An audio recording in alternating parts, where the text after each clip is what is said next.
Hey guys, so you are wanting to learn how to code and break into tech in 2024. I am so excited you're here. I remember being in your spot watching videos just like this, not knowing what the heck to do, where to start, or even if this was something that I should do. So I'm glad you're here, and I've got just a few tips for you. It'll be just a few minutes because I know you've probably watched like 5 other videos like this, or you're about to watch 5 more after this. So I want to be real quick, and I just want to give you a couple tips that hopefully will help you in your learning journey this year. So first, I want to give you some context to my story. Back in 2020, I was working as a barista, and while we were shut down for the pandemic for a bit, I was bored out of my mind, started learning how to code, just classic web development stuff. And then in 2021, I realized like you could build iPhone apps, and I thought that's cool, I want to do that. Fell in love with just iOS development, problem solving, the creativeness to it, the fact that you could just build an app just was like blew my mind and excited me so much. So I just started YouTubing, learning everything I could, building projects, and now I'm a full-time freelance iOS developer, and I also have a few apps on the App Store that I built myself, and one open source app that I have that you can contribute to if you want. I went through the self-taught process, and I finally got here to where I am making an income off of this, and I want that for you too. No matter whether it's web development, iOS development, all of these tips can apply to you. So stick along. Here we go. Stick along. Is that a word? I don't know. But follow along. There we go. I'm not a YouTuber. I'm an iOS developer. I guess a YouTuber too now. Hydrate. Hydrate.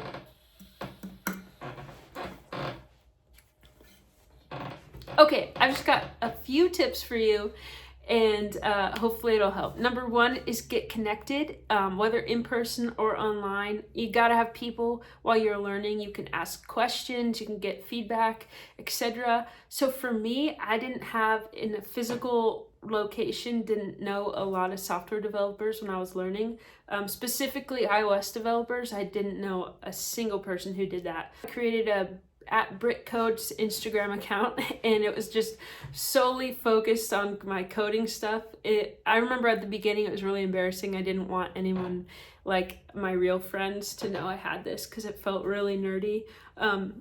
But it changed my life. Like my Instagram account is actually the reason I got my job I have today, just through my social media accounts. So when I first started, I created that account, followed every iOS developer, web developer I could find on Instagram that seemed like someone that interested me or had a job that I wanted.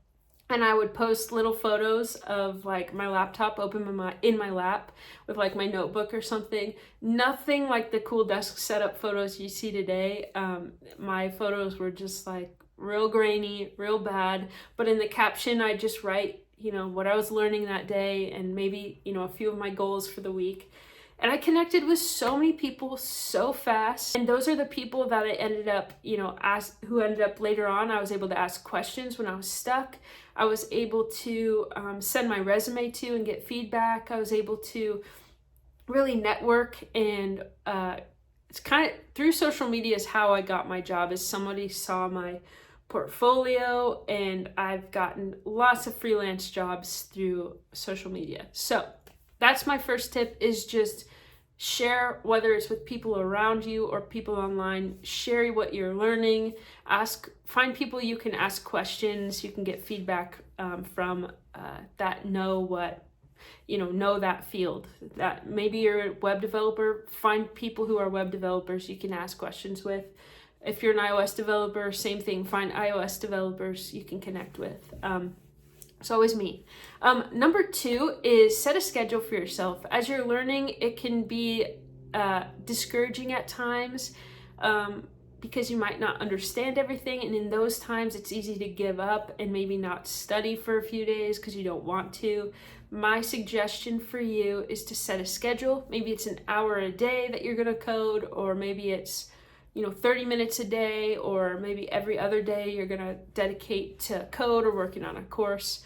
or working on building a project, whatever it may be, I suggest setting a schedule and set deadlines for yourself. Maybe it's to finish a course by the end of the month, or finish the project you're working on by the end of the week, whatever it may be. Set some guidelines for yourself, like maybe you would have in school, and that helped me a ton. Actually dedicate days to coding on days that, had I not set a schedule, I probably would have skipped. And that consistency, I think, helped me get a job faster than if I would have not set a schedule. So that's tip number 2. Okay, tip number 3. This one you've probably heard a lot already, and you're going to keep hearing it a lot, and that is build projects.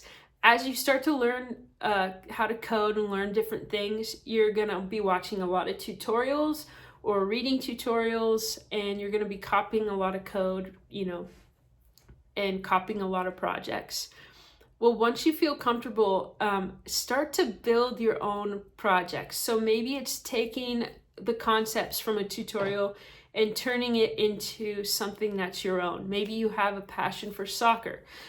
So take the concepts from a tutorial on, that you watched on something different, and use those concepts to make a soccer website or something like that.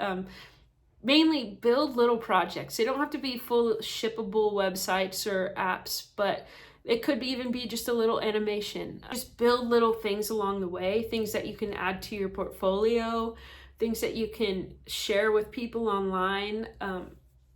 Build. And you never know, one of those projects that you build might turn into an app that you want to launch. That happened for me. I love Disney. Me and my husband love to go to Disneyland, and just for fun, I made a Disney budget app, and just to kind of learn things and, kind of have a project of my own that I was working on.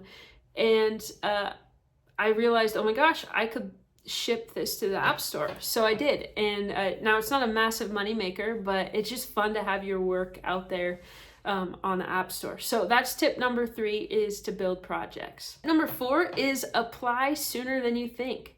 The interview process is a learning process of its own. It is like a beast.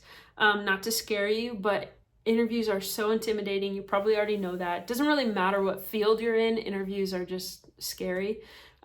Rejection sucks.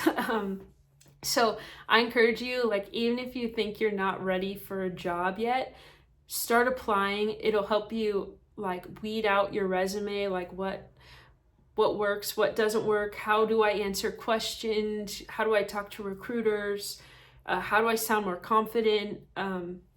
It's all a learning journey, and you'll actually learn oh wow, I need to know data structures, or oh, for this field I don't really need to know data structures and algorithms. So you'll really start to know what you need to learn as you interview, which is really kind of sounds backwards, but yeah, start applying for jobs sooner than later.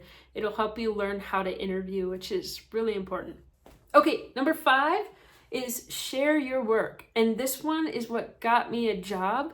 I just shared my portfolio on, social media, just said, hey, I'm looking for some freelance work. And that's how I got all my freelance work that I have, is just through social media. So sharing your work can even be now, as you start to learn, just sharing the little things that you're learning, and people are going to see the progress you make over time, your consistency. You got to be consistent in, whatever field you're in. Not only that, it's a great way to get constructive feedback. A lot of times I would share a screen I was building for an app. Do you have any feedback or feature ideas that I should add? People would share their ideas. I would implement them. You don't always have to implement people's ideas, but some of them I would implement. And then people are then invested because you use their idea in your app, and then they share your work with their friends because they're like, that's my idea. And then your work gets exposure. You get exposure, you have more people to connect with who could possibly help you get a job, or people who you might be able to ask for help when needed. Sharing your work is much more than just, hey, see what I've done, or hey, how can I fix this? There's a lot of networking that can happen when you share your project ideas, a lot of marketing when you have an indie app or something on the App Store, where it can be like, hey, here's my app, and then people like it, they share it, you make money, etc. So sharing your work can do far more than just putting yourself out there. Anyways, those are the 5 tips. I rambled on for longer than I needed to, but number 1, get connected. Number 2, set a schedule for yourself. Number 3, build projects. Number 4, apply sooner than later. And number 5, share your work. Oh my gosh.